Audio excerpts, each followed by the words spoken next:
Good morning students, how you all? I hope you all are fine. Class 8 हम लोग, ये last lecture है इसका, चैप्टर फर्स्ट का, क्रॉप प्रोडक्शन एंड मैनेजमेंट का। इसमें आपके 2 स्टेप्स बच गए हैं क्रॉप्स को प्रोड्यूस करने में।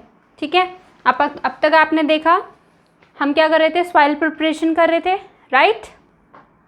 नेक्स्ट हमने क्या किया था, उसमें सोइंग यानी कि सीड्स को लगाया था खेतों के अंदर, फील्ड्स के अंदर। सेकेंड स्टेप में हमने addition of manure and fertilisers देखा था। फोर्थ स्टेप हमने देखा था इरिगेशन, जिसमें हम पानी डालते हैं। अब फिफ्थ है हमारा इरिगेशन के बाद, दैट इज हार्वेस्टिंग। इस टॉपिक के अंदर हम क्या पढ़ेंगे लेक्चर के अंदर, हार्वेस्टिंग और हार्वेस्टिंग एंड स्टोरेज। इस लेक्चर के अंदर हमें हार्वेस्टिंग, स्टोरेज और एनिमल हस्बेंड्री स्टोरेज के बारे में हमें पढ़ना है। ठीक है, क्लियर। तो हार्वेस्टिंग मैंने आपको इंट्रोडक्शन तो दे दिया था कि हार्वेस्टिंग मतलब क्या होता है, cutting and collection of the grains, right. Cutting of the crops is known as harvesting. Cutting of crops, cutting of crops is known as harvesting, right। इसी को बोलते हैं, क्रॉप्स तैयार हो गई हैं बनके तो उनको कट करने के प्रोसेस को क्या बोलते हैं, हार्वेस्टिंग बोलते हैं। क्लियर। अब हार्वेस्टिंग जब क्रॉप्स मैच्योर हो जाती हैं तब, कटिंग ऑफ क्रॉप्स, या फिर आप लिख सकते हो mature crops. Mature crops is known as harvesting. अब हार्वेस्टिंग हाथों से तो उखाड़े नहीं जाते सारे प्लांट्स, राइट। तो टूल्स क्या क्या होंगे, टूल्स क्या होंगे इसके अंदर हार्वेस्टिंग के लिए, तो आप लिखोगे यहाँ पे harvesting is done by the help of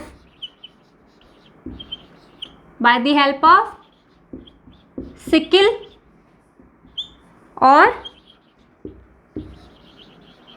harvester. ठीक है, या तो सिकल की हेल्प से होगी या फिर हार्वेस्टर की हेल्प से होगी। हार्वेस्टर जो होता है वो एक बड़ी मशीन होती है जिससे जो बड़े फील्ड्स होते हैं, लार्ज स्केल पे जो प्रोडक्शन होती है, बड़े बड़े जो फार्मर्स होते हैं, ठीक है, वो क्या यूज़ करते हैं, हार्वेस्टर यूज़ करते हैं। वो मशीन है, सिकल से करेंगे तो बहुत ज़्यादा टाइम लग जाएगा। सिकल का इस्तेमाल वो करते हैं जिनके 1 या 2 फील्ड होते हैं, जो थोड़े से लो लेवल वाले जो फार्मर्स होते हैं वो यूज़ करते हैं सिकल। सिकल को हिंदी में दरांती भी बोलते हैं, अगर आपको कुछ लोगों को कॉमनली पता होगा। इस टाइप की दिखती है,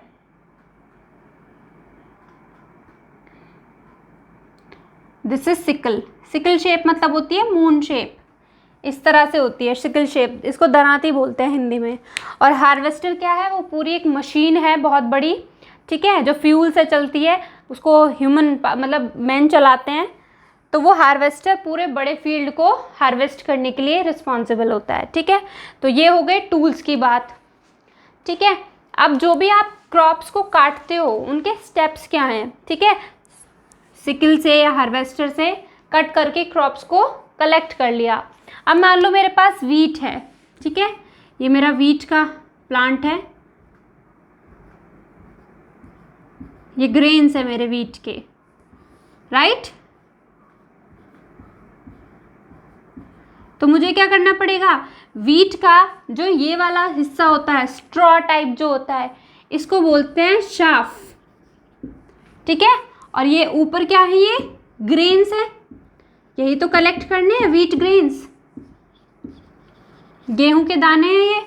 और ये नीचे वाला हिस्सा है प्लांट का, शाफ बोलते हैं इसको। तो ग्रेन्स को शाफ से अलग करना पड़ेगा ना, तो ग्रेन्स को शाफ से अलग करने के प्रोसेस को बोलते हैं थ्रेशिंग। क्लियर। तो आप लिखोगे यहाँ पे स्टेप्स के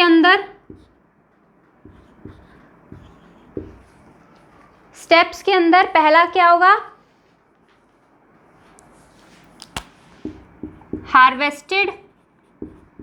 harvested grains are separated from the shaft, CHAFF, separated from the shaft। और इस प्रोसेस को क्या बताया मैंने? This process is known as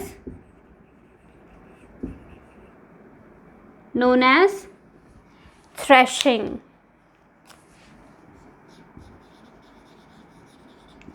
This process is known as threshing। Clear? समझ में आई ये चीज़? और थ्रेशिंग करवाने के लिए कौन रिस्पॉन्सिबल है, कौन सा टूल लगेगा थ्रेशिंग के लिए? ठीक है, तो जो लो लेवल के फार्मर्स होते हैं, जो स्मॉल फील्ड होते हैं जिनके, तो वो एक टेक्निक यूज़ करते हैं विनोइंग। राइट? कौन सी टेक्निक यूज़ करते हैं? विनोइंग। ये आप क्लास 7th में आप रीड कर चुके हो, वहाँ पे जब सेपरेशन करते थे ना, सेपरेशन वाला जो चैप्टर था, तो उसमें आपने विनोइंग पढ़ी थी। उसमें क्या होता है,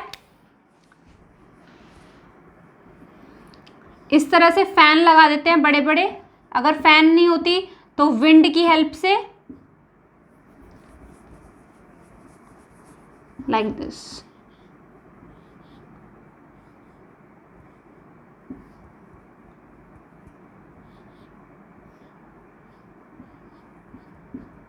टेबल फैन होता है। ठीक है, और साइड से, ऊपर से मान लो ये हवा इधर से आ रही है, ठीक है, और थोड़ा सा ग्रेन्स को ऐसे गिराते रहते हैं, तो उससे जो शाफ होती है वो अलग हो जाती है, क्योंकि शाफ कैसी होती है? हल्की होती है, और आपके ग्रेन्स कैसे होते हैं? भारी। तो शाफ उड़ जाती है उनसे और वो नीचे बैठ जाते हैं। तो इस मेथड को बोलते हैं विनोइंग। ठीक है, तो आप यहाँ पे सिर्फ नाम लिख लो, आपको इतना डेफिनेशन में जाने की ज़रूरत नहीं है। आप लिख सकते हो, shall I rub this?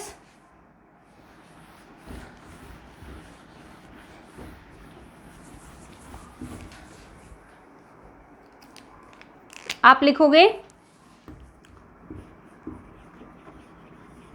threshing is done by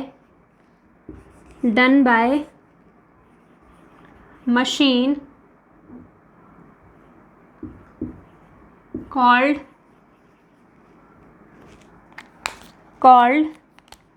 combine. जो बड़े बड़े फार्मर्स होते हैं वो थ्रेशिंग के लिए ये वाली टेक्निक, ये वाली मशीन को यूज़ करते हैं। ठीक है, इसका नाम कंबाइन क्यों रखा है? ये क्या करेगी? हार्वेस्टिंग वाला काम भी कर देगी और थ्रेशिंग वाला भी काम कर देगी, इसलिए इस मशीन का नाम क्या रखा गया है? कंबाइन रखा गया है।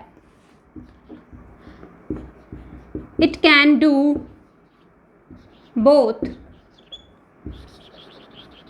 Harvesting and threshing. ये थ्रेशिंग भी कर सकती है और हार्वेस्टिंग भी कर सकती है। ठीक है,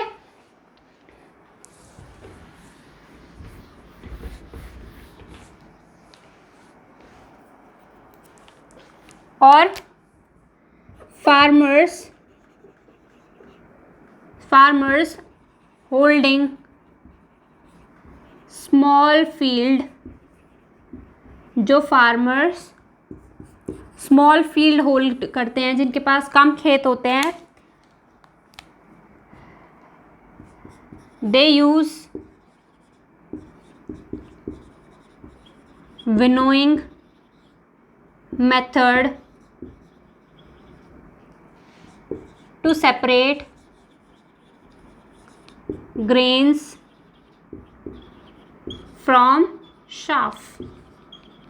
ठीक है, शाफ से ग्रेन्स को अलग करने के लिए वो विनोइंग टेक्निक यूज़ करते हैं। कौन सी टेक्निक यूज़ करते हैं? Winnowing method. ठीक है, जो अभी अब मैंने आपको फ़ैन वाला एग्जाम्पल दिखाया ना, आपने कभी देखा भी होगा उसके अंदर। क्लियर? तो ये है आपका। अब आपने कभी सुना होगा, जो पंजाबी लोग होते हैं, अगर आप में से कोई पंजाबी है तो आपको पता है कि जब फसल कटती है तो उसके लिए एक फेस्टिवल मनाया जाता है जिसको आप बैसाखी बोलते हो। राइट? बिहार के अंदर या फिर आसाम के अंदर जब राइस की फसल होती है तो वहाँ पे भी फेस्टिवल मनाया जाता है, Bihu. Right?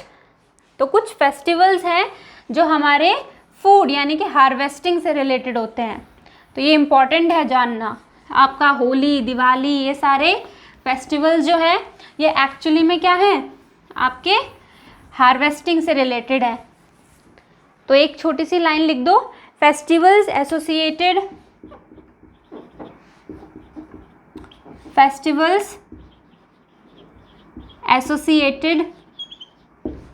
With harvesting.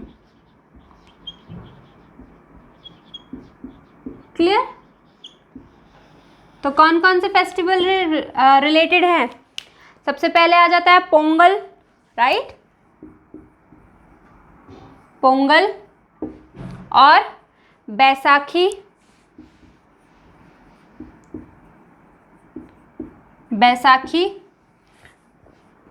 Holi, Diwali and Bihu, right. ये आपके सारे फेस्टिवल्स हैं जो किससे एसोसिएटेड हैं, फसल के कटने से रिलेटेड है ये, ठीक है। जब फसल कटती है तो त्योहार मनाया जाता है, ठीक है, क्योंकि वो एक खुशी का मौका होता है, ठीक है। क्यों? क्योंकि हार्वेस्टिंग से क्या होगा, आपको ग्रेन्स मिल गए ना, जिससे आप हमेशा आपकी प्लेट में खाना रहेगा। इसलिए हमें रेस्पेक्ट करनी चाहिए अपने फार्मर्स की, क्योंकि वो बहुत मेहनत करके उनकी फसल उगती है, उसको कट करते हैं, तब हम सब लोग के प्लेट में खाना आता है, राइट। तो ये ज़रूरी है फेस्टिवल मनाना, right. Okay students, next step है that is storage of harvested grains. जो ग्रेन्स आपने हार्वेस्ट किए हैं, कट किए हैं, उनको स्टोर करना। अगर आपके यहाँ पे भी कभी स्टोर होते हैं ग्रेन्स, तो आप सब लोग ज़्यादा अच्छे से समझ पाओगे, या फिर आपने कभी सुना हो अपने मम्मी पापा से कभी पहले, राइट। नेक्स्ट टॉपिक है हमारा स्टोरेज, ठीक है। ये क्रॉप प्रोडक्शन का यहाँ पे लास्ट टॉपिक है, ये चैप्टर का लास्ट टॉपिक नहीं है, एक और लेक्चर लगेगा इसमें। स्टोरेज क्यों करनी पड़ती है? अब जो छोटे लेवल के फार्मर्स होते हैं, जिनके कम फील्ड्स होते हैं, वो इतना ही प्रोड्यूस कर पाते हैं कि उनकी खुद की फैमिली की रिक्वायरमेंट पूरी हो जाए, राइट। लेकिन जो बड़े लेवल पे जो फार्मर्स होते हैं, बहुत बड़े बड़े फील्ड्स होते हैं, लार्ज स्केल पे जो प्रोडक्शन होती है, उनको ज़रूरत पड़ती है स्टोर करने की, right.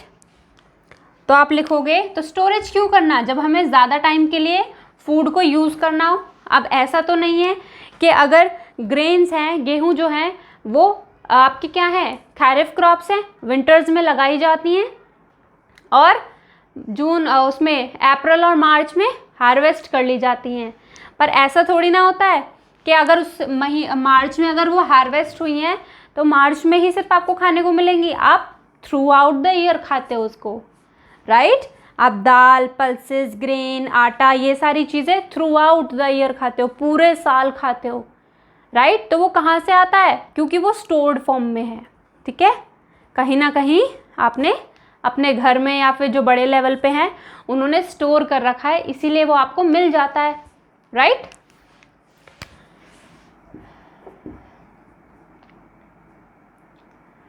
To keep grains for longer time, ठीक है। ग्रेन्स को ज़्यादा टाइम के लिए स्टोर करने के लिए, स्टोर करना, उसको क्या बोलते हैं हम, स्टोरेज बोलते हैं, राइट। अब अगर हम स्टोर कर रहे हैं तो हमें खतरा रहेगा कि हमारे जो ग्रेन्स हैं जो हम स्टोर कर रहे हैं उन्हें कहीं इंसेक्ट्स ना खा जाएं, राइट, उनमें मॉइस्चर ना आ जाए, वो ख़राब ना हो जाए, फंगस ना लग जाए, बैक्टीरिया ना उन पे लग जाए, तो उसके लिए हमें प्रोटेक्ट करना पड़ेगा। तो स्टोरेज में क्या करेंगे हम, प्रोटेक्ट ग्रेन्स फ्रॉम पेस्ट्स, और सबसे ज़्यादा इम्पॉर्टेंट मॉइस्चर। अगर मॉइस्चर आ गया उसके अंदर तो वो खुद ही ख़राब हो जाएंगे। मॉइस्चर, माइक्रो ऑर्गेनिज्म मतलब आपके बैक्टीरियाज एंड फंजाई होते हैं, ठीक है। ये ख़राब कर सकते हैं आपकी क्रॉप्स को या फिर आपके ग्रेन्स जो आपने स्टोर किए हैं, ठीक है। ओके, नेक्स्ट स्टेप्स क्या हो सकता है? जो हमारी जो हार्वेस्टेड ग्रेन्स होते हैं, जिनको हम फ्रेशली खेतों में से हार्वेस्ट करते हैं, ग्रेन्स को निकालते हैं जो बिल्कुल ताज़े हैं एकदम, उनके अंदर मॉइस्चर थोड़ा ज़्यादा होता है, तो उनको मॉइस्चर थोड़ा सा कम करना होता है। क्लियर? मतलब स्टोर करने से पहले उनका मॉइस्चर थोड़ा सा कम करना पड़ेगा। आपने कभी देखा होगा जब भी मम्मा कुछ ग्रेन्स को स्टोर करती हैं तो पहले उसको धूप में सुखा देती हैं। ठीक है, धूप में सुखाने से क्या होता है, उसका मॉइस्चर कंटेंट जो है थोड़ा सा कम हो जाता है। तो मॉइस्चर कम होगा तो वो खराब देर में होंगे, राइट? आप लिखोगे freshly harvested grains contain more moisture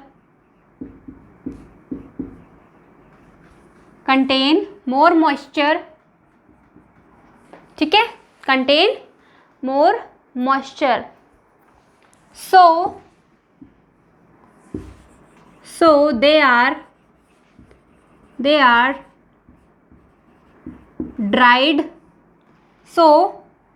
are dried up in the sun। ठीक है, इसीलिए हम उसको पहले क्या करते हैं, धूप में सुखाते हैं, टू रिड्यूस द मॉइस्चर, ताकि उनका मॉइस्चर थोड़ा सा कम हो जाए। जब हम फ्रेशली उसको हार्वेस्ट करते हैं, ग्रेन्स को निकालते हैं खेत में से, तब उसके अंदर मॉइस्चर कंटेंट कैसा होता है, मोर मॉइस्चर। जब उसको धूप में सुखा देते हैं तो वो कैसा हो जाता है, मॉइस्चर कम हो जाता है। रिड्यूस मतलब कम हो जाना, राइट? मॉइस्चर कम हो जाना। ओके, नेक्स्ट है ये वाला जो स्टेप है, जो आपने सन के अंदर सनलाइट में सुखाए आपने ग्रेप्स, तो इसमें क्या होता है, ग्रेन्स, ये क्या करता है, इट हेल्प्स, या फिर आप लिख सकते हो दिस स्टेप, दिस अबव मतलब ये ऊपर वाला स्टेप जो है, helps grain to protect from bacteria and fungi. ठीक है, बैक्टीरिया और फंगाई से बचाने में हेल्प करती है। क्लियर? फटाफट से नोट डाउन करो।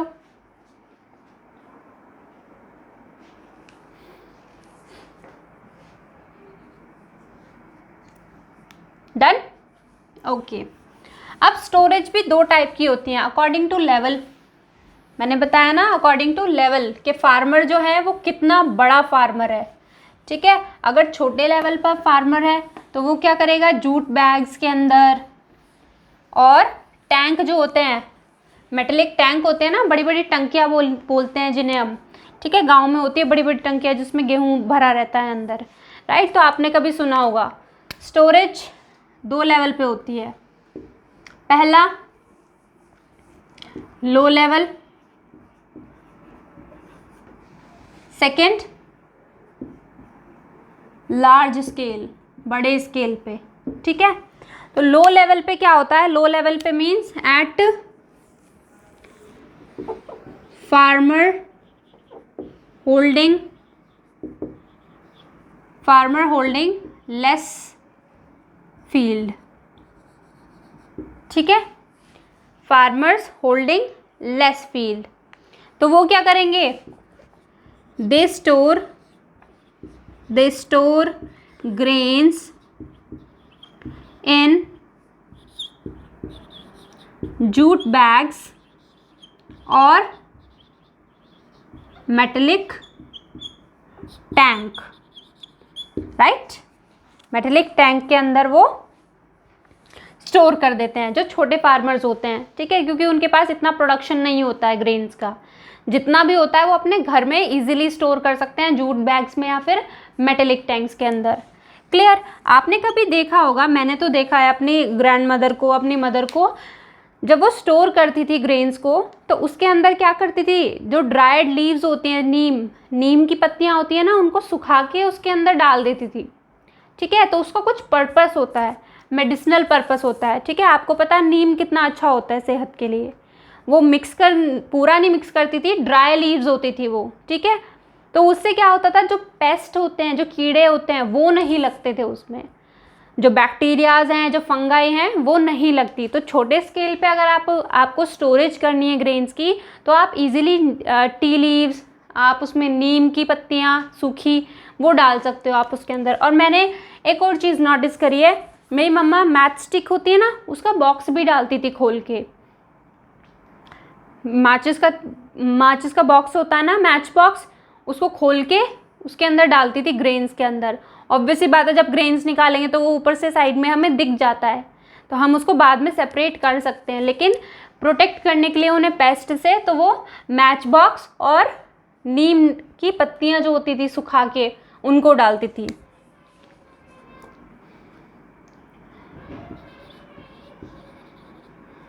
Dried neem leaves are added to protect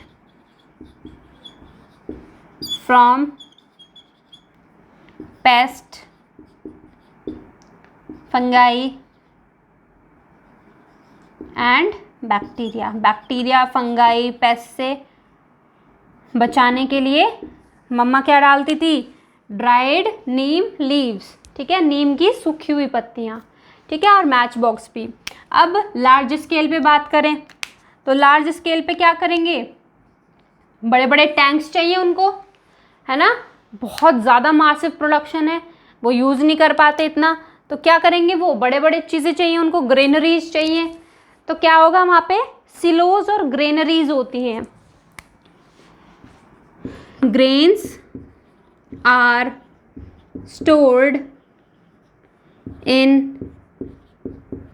silos and granaries। ठीक है, बड़ी बड़ी ग्रेनरीज होती हैं।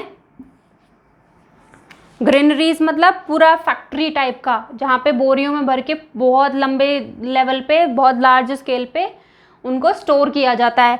और सिलोज होते हैं बड़े बड़े मेटेलिक टैंक्स। ठीक है, घर पे तो छोटे टैंक होते हैं, सिलोज होते हैं बड़े बड़े टैंक्स। ठीक है, जिनमें आपके ग्रेन्स जो हैं वो स्टोर किए जाते हैं। टू प्रोटेक्ट देम फ्रॉम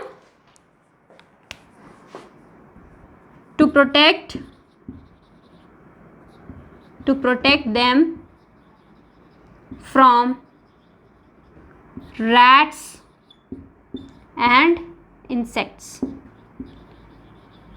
से बचाने के लिए और रैट से बचाने के लिए किए जाते हैं। ठीक है, अब यहाँ पे तो नीम की पत्तियाँ नहीं डाल सकते, कितनी नीम की पत्तियाँ डालेंगे, बहुत ही लार्ज स्केल पे स्टोरेज होती है ये। ठीक है, तो उसके लिए स्पेशल केमिकल ट्रीटमेंट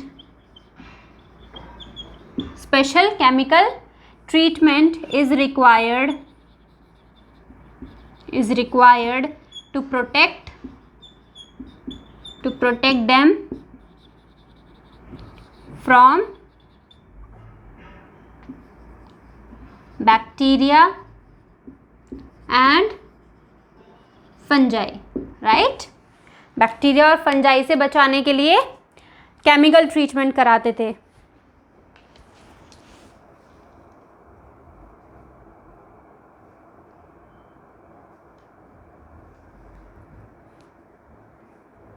ओके, तो स्टूडेंट्स ये हो गया हमारा प्रोडक्शन।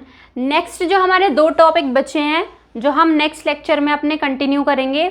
पहला तो आपने देखा होगा, जब खेत आप देखते हो कोई, तो उसमें आपकी क्रॉप के साथ साथ कुछ और प्लांट्स भी उगने लगते हैं, राइट।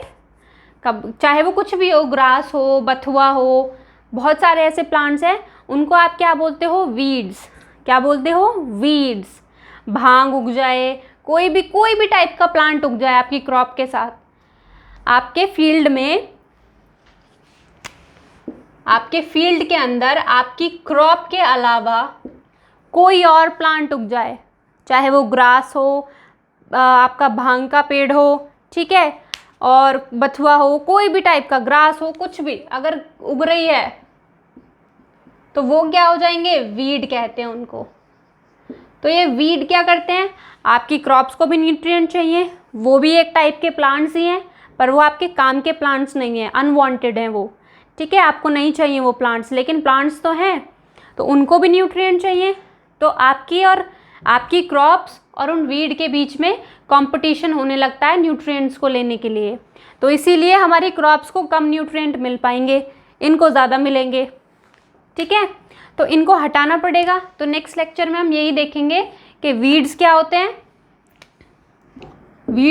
हैं, इनको फील्ड से हटाते कैसे हैं ताकि आपकी क्रॉप्स को प्रॉपर न्यूट्रिएंट मिलता रहे।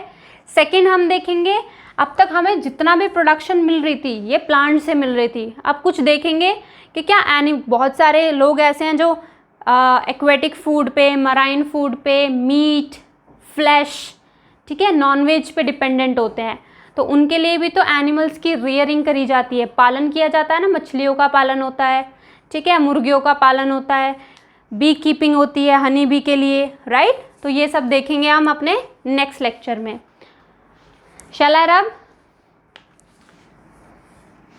The main chapter is completed, सिर्फ कुछ टॉपिक्स बच गए हैं जो मैं नेक्स्ट लेक्चर में आपके फिनिश कर दूंगी। क्लियर? तब तक अपने घर पे सेफ रहिए, कोई भी बिना मास्क के बाहर नहीं निकलेगा। क्लियर? बहुत ज़्यादा कंडीशन ख़राब है। Use the thing judiciously. Bye bye, take care.